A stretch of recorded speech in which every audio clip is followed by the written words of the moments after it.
Hi everyone, this is William from the Headphone Experience, and if you haven't seen my last two videos, you might not know that I got hit by a bad case of Bell's palsy 16 days ago and had to put my reviews on hold for a while, and I haven't really recovered much. My situation hasn't improved. I lost all the muscle control on the right side of my face, and you probably notice a little bit different format here, a little different layout, and to be honest, I'm doing better speaking. It's taken a while to adjust, and I'm hoping that my voice and my speaking is clear enough that you can understand me. I did put out a video 2 days ago asking my audience their opinion if I should go back to doing videos yet, and I got a pretty overwhelming response of about 30 comments telling me go ahead, start doing the videos, that it's not really a problem, we can understand you. So I hope that's the case, and to be honest, I'm still feeling a little insecure about the way I look. My right side of my face is drooping. I can't smile to save my life. So that's why I'm sitting back a little further from the camera with this. But anyway, I'm gonna try to get out. This is my best of the year, my yearly video I do, and this is the best headphones of the year. And what I'm going to try to do to keep this a little shorter tonight, because it's still a little difficult to speak, I'm going to break this into two parts. So this is part one, my favorite headphones of the year, running from the budget end to up to $1,000. And then part two will be headphones over $1,000. So tonight I'm just going to do this part. I may even take a break in the middle of this if I have to. But I did want to also point out that my best of the year videos are based on what I have reviewed. I'm not going to try to give my opinion on a headphone or amp or DAC or anything that I haven't heard. I'm not going to go by other people's opinions. So my best of list is made up of headphones I've heard and reviewed either this year or previous years, if I still think that they're the best that I've heard so far. So to get started, I'm going to start with at the budget end of this, which would be headphones under $100. And to be honest, I haven't reviewed a lot of headphones under $100, but a few years ago I did review the Philips SHP 9500, and I have that here. I can show to you. And this is a full-size, open-back, over-the-air headphone. And it's not extraordinary in any way, but it's just a really good, well-balanced headphone. It's got really decent sound. Has pretty good sub-bass extension. It's not the absolute last word in detail, but it's clean. And it's just a really nice headphone, and I think this sells for about $80 currently. And I think there is a newer model, the 9600, which I haven't heard yet, and I don't know if it's an improvement, but still, for an $80 headphone, this is just a really good headphone. It's very easy to drive. You can even drive this right off the computer or off the headphone jack of your laptop computer, or you can run this with a phone. But, like I said, it's not the last word in detail. It has decent bass, but it's just very well balanced and doesn't really have any weak points, and still my favorite headphone under $100. Okay, going up to the next category, $101 to $200. The pretty easy winner in this category is a headphone I reviewed this year, which is the Hifiman HE400 SE. And I believe this currently sells for $109. This is a planar magnetic headphone. It uses stealth magnets, and it has a pretty exceptional sound for a headphone of this price range. Like I said, I haven't heard everything, but I'm very impressed by this headphone. It has good bass extension. It's clean. I mean, it's not the absolute last word in detail. There are more expensive headphones that will out-detail this headphone, including the Sundara. But this takes you probably like 80% of the way to the Sundara for less than half the price. This headphone does have one drawback though. This headphone needs a lot of power. And by power I mean it needs a lot of current. So you need a decent amp to run this.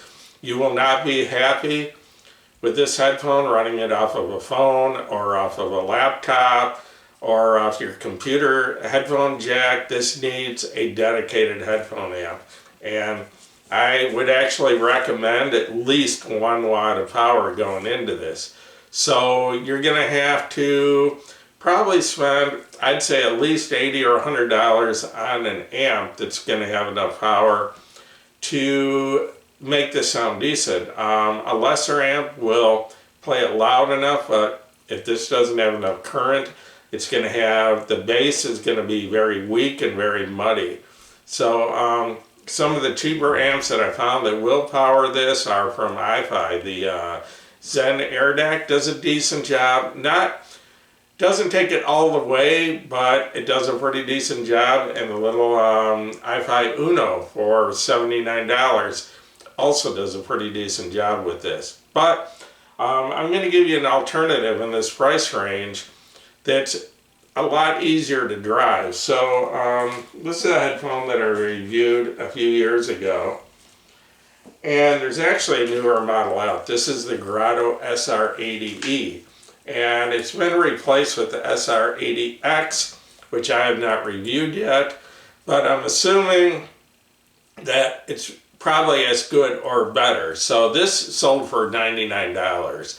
The new SR80X sells for $129. The reason I'm giving you this as an alternative is this is a headphone that's very, very easy to drive. So if you don't want to invest in a headphone amp, this is something that you can run off of a phone or off of a tablet or something like that. Very easy to drive. Doesn't have the greatest bass extension, but it does have decent bass, but it's exceptionally clean and detailed.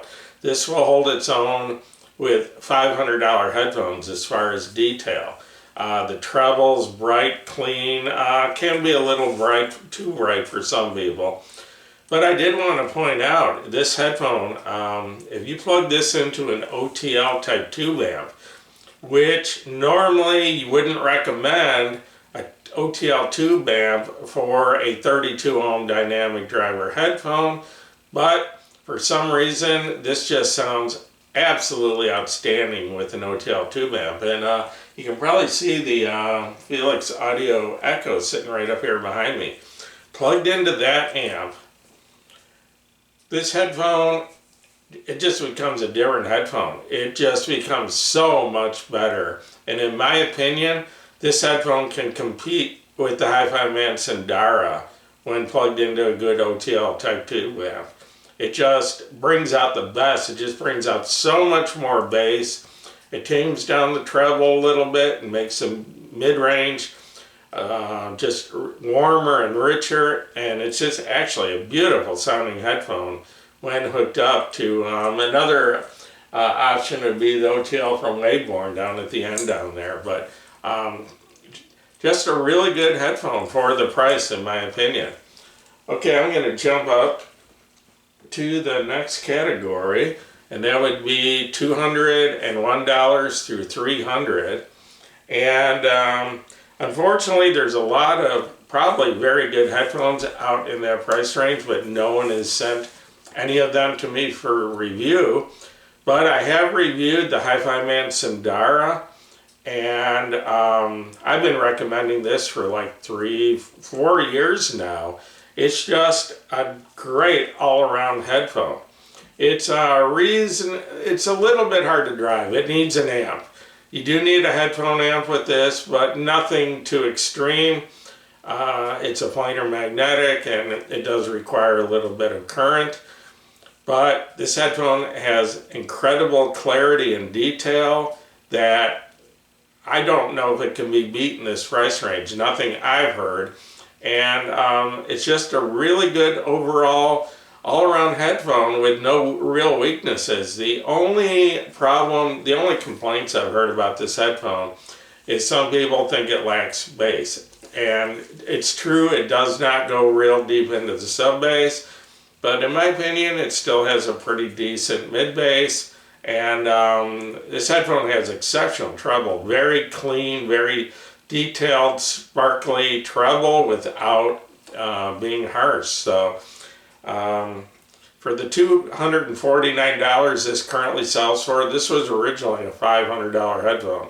But for $249, I don't think very few people are going to be disappointed with this headphone. And yeah, Hifiman has had a reputation for things like driver failures, that sort of thing. But to be honest, I've now reviewed, I think, 11 Hifiman headphones, and I have not seen a single driver failure or imbalance yet. The only problem I've had is this headphone, when shortly after getting it, the cable went bad at one connection, and I contacted Hifiman, had a new one in the mail for free within a week. So I've been recommending this headphone for almost 4 years and still do.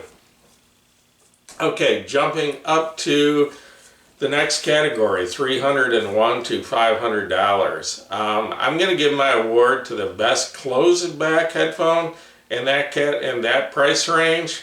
And I don't have one here to show it to you. I borrowed it and had to send that back long ago. But it's the Olo S4R, and that sells for, I believe, $399. It's just a really nice, well-balanced headphone with good sub bass. It's closed, so you have good isolation. Not everyone's going to hear your music. I believe it was designed as a studio monitor, but it's just it's basically neutral, but just a little bit on the warm side of neutral, and I really enjoyed that headphone. To me, it sounds kind of like what I would imagine a really good closed-back Sundara would sound like. And I do want to mention the closed-back Sundara. I would consider that the runner-up in this category. That sells for $350. And not everybody likes the closed-back Sundara, but if you're not expecting it to sound just like the Sundara, because it doesn't, it's actually a pretty nice headphone. I do like it, so I'll give that first runner-up in the closed-back category at this price range. Okay, open back, I'm going to go with the, I do have it here, the Hifiman Edition XS. And this sells for $499, and this is just a fantastic headphone. And in my opinion, it is a step up from the Sundara in every way except for mid-range detail. I still think the Sundara, the mid-range, upper mid-range has a little bit more detail than this does, but in other respects this has better bass, and it definitely goes a lot lower into the sub bass. So I personally think this is the best headphone you can get, or the best headphone I've heard under $500. At $499, I mean, this headphone is very popular. I've heard very few complaints about it. Like I said, not the absolute last word in detail, but just it's got a warm, rich mid-range. It's got, the treble is tamed down just a little bit from the Sundara, and definitely extends lower and has better bass and sub bass than the Sundara. So I'm not only going to say this is the best open back headphone under $500, but the best overall headphone under $500.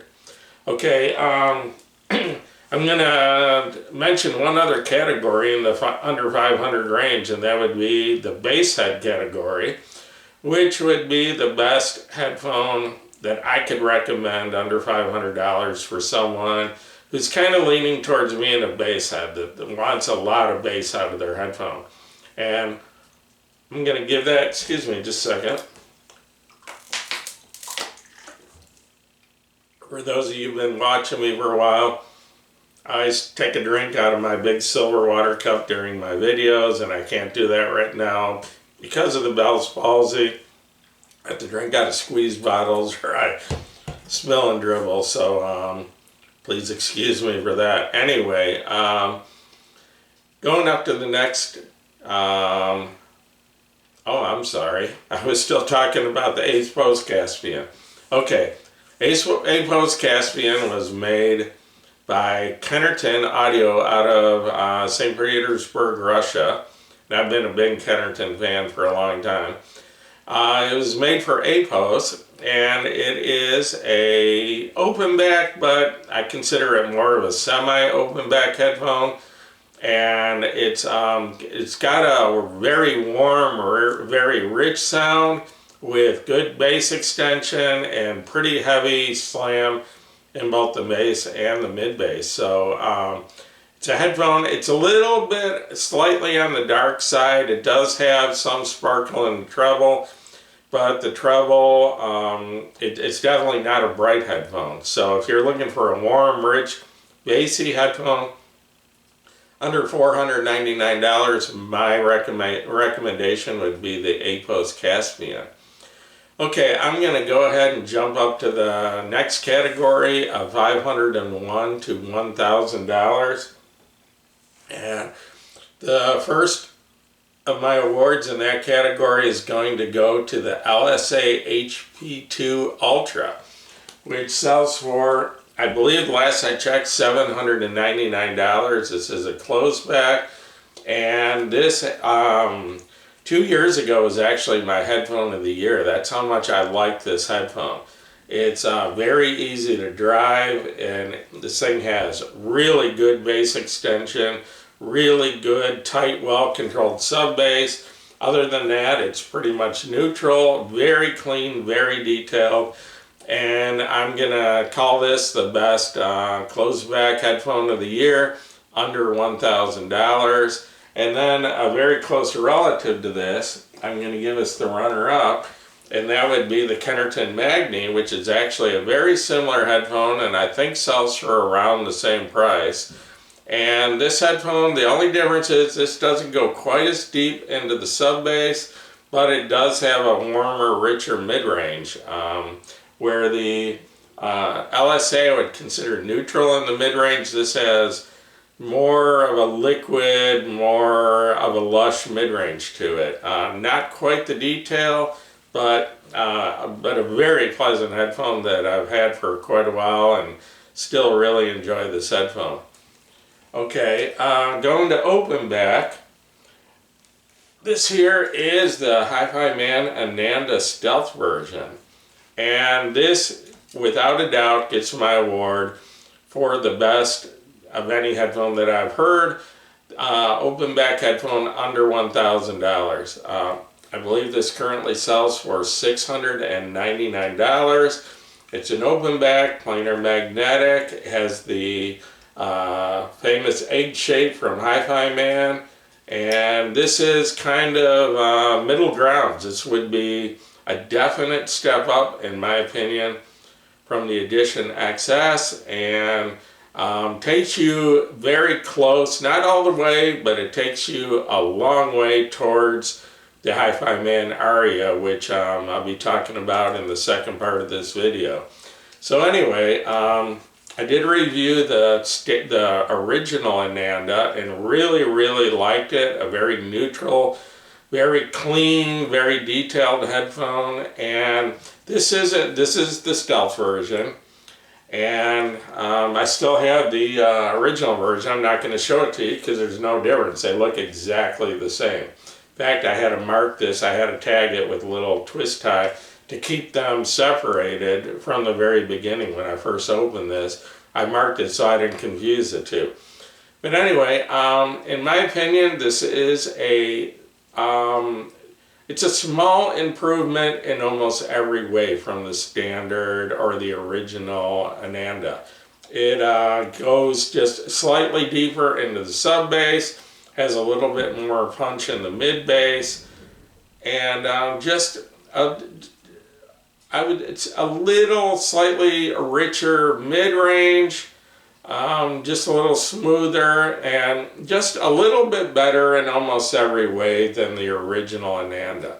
And in my opinion, this takes you like 90% of the way to the Aria Stealth.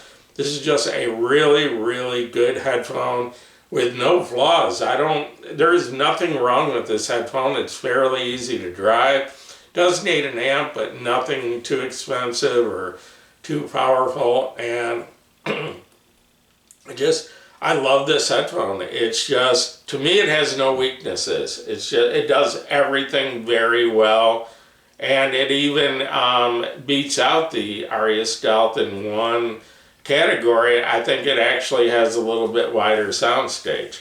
The Aria Stealth lost a little bit of the soundstage width from the two original Arias, but I will tell you though, it seems like over time it is getting a little wider, but I still think that the Ananda Stealth has a slightly wider soundstage than the Aria Stealth. My first runner up to this would be the original Ananda, the non-stealth version. Still a very good headphone, and even though this is a little bit of an upgrade, if you have the original Ananda, you might like this a little better, but it's not going to be a huge difference. So, it depends if it's in your budget, and you will get a small upgrade in just about every way. I did have some honorable mentions in this category. I wanted to let you know about some other headphones that I've reviewed that I did like. If you want a nice, warm, bassy sound, not really a bass head headphone, but just a warmer, bassier, a little bit darker sound, the Dan Clark Audio AEON 2 open back. I reviewed a couple of years ago. I believe that sold for $899. And very nice, very pleasant sound. Not the last word in detail. Not the world's tightest bass, but just a very pleasant headphone. To me, it sounded kind of like a budget version of a Mesa Empyrean, which I'll mention that in my next video. Another very nice headphone, but it's for less than a third the price of the Empyrean. Has a similar sound. Okay, another headphone I want to mention is the Tish Thalia, which is not a full size. It's sort of almost an on the ear. It's a sort of a compact. Doesn't really go over the ear. I would call it an over or on the ear headphone. It's an open back, and I got a chance to review that a couple of years ago, and just I would consider it basically neutral, but just a very nice, detailed, warm sound. And I did find out before the end of the review, and I don't have that anymore. That was another headphone that was loaned to me, like the Dan Clark Audio, but the Thalia, I found out, was another headphone that just takes a big step up if you plug it into an OTL tube amp. And I had the Felix Audio Echo at the time, and when I plugged it into that, it just became a really, really nice sounding headphone. Some reason it just matched up really well with that. And one more headphone that I wanted to mention in the under $1,000 category is I reviewed a few years ago, and once again the loaner that I don't have to show you, the Bear Dynamics T1 second generation. That would be the 600 ohm version. I know it's not in production anymore, but I know there's still some out there on the used market. It sold, I believe, for $699 new, and I think it was more expensive when it first came out, maybe as high as $1,100 at first, but towards I think like 3 years ago when it was still available, it was going for about $699 or $750. But anyway, just a very, very pleasant sound, warm, kind of a little bit on the bassy side of neutral. It's considered an open back, but I would maybe a semi-open back, but didn't leak much sound, had pretty good isolation, but just a very, very nice, just an even sound all the way through. No weak points, just a beautiful headphone to listen to, and because it was 600 ohms, another headphone that matches up very well with OTL type tube amps. And if you can get a hold of one of those and hook it up to something like the Echo, you're looking at mid-5 prices and high-end sound, in my opinion. Just a headphone I really did enjoy and hated to have to send back. Okay, so I'm going to wrap up this under 1,000 video, but before I do, I want to give my award to the most bang for the buck headphone under $1,000, and that would be the Hifiman Ananda Stealth at $699. Just a fantastic headphone in my opinion, and takes you like 99 or like 90% of the way to the Aria Stealth, and that sells for almost twice as much. Just a fantastic headphone that really has no weaknesses in my opinion. Okay, my best overall headphone under $1,000 would once again go to the Hifiman Ananda Stealth. I have not heard another headphone that I think can beat that headphone under the $1,000 price mark, but I'm going to give an award a first runner-up, and it's very close. Once again, the LSA HP2 Ultra. It was a tough decision for me. I had a hard time choosing between the LSA and the Ananda Stealth as my favorite headphone, but I'm going to give a slight edge to the Ananda because it has a little bit warmer mid-range, and I kind of lean that way lately. I like a warm, rich mid-range, and the Ananda sounds good on pretty much any amp, but the LSA HP2, if you hook that up to a good tube amp, either an OTL type or even a transformer coupled tube amp, that headphone really comes out. So hooked up to most any solid state amp, I gave a slight edge to the Ananda Stealth, but hooked up to a good tube amp, I kind of almost give the edge to the HP2 Ultra. It just sounds incredible. I think the reason why is the tube amps seem to warm up the mid-range just a little bit, and because of that, I hooked up to a good tube amp. I put it right there with the Ananda Stealth. So I'm calling it a runner-up, but I would have a very hard time choosing between the two. And if you do if you need a closed back headphone, then the LSA is the way to go because it is a closed back and gives pretty good isolation as far as in and out. So anyway, that wraps up my best headphones of the year.